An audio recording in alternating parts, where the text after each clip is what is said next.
Hello friends, చందమామ అనగానే మనకు ప్రశాంతత గుర్తొస్తుంది. కానీ కోటాను కోట్ల ఏళ్ల చరిత్ర ఉన్న ఆ చంద్రుడి ముఖంపై నిరంతరం మార్పులు జరుగుతూనే ఉంటాయి.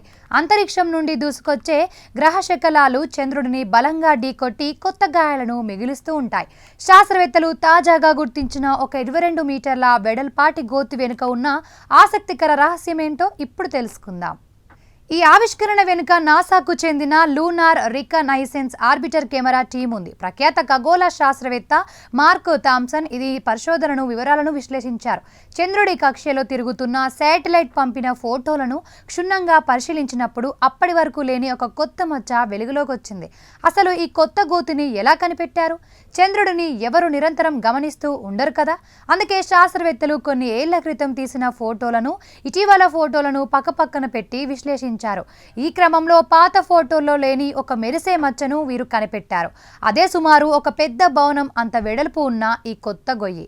ఈ కొత్త గోతి ప్రత్యేకత ఏంటంటే ఇది చుట్టుపక్కల ఉన్న నేల కంటే చాలా ప్రకాశవంతంగా మెరిసిపోతుంది.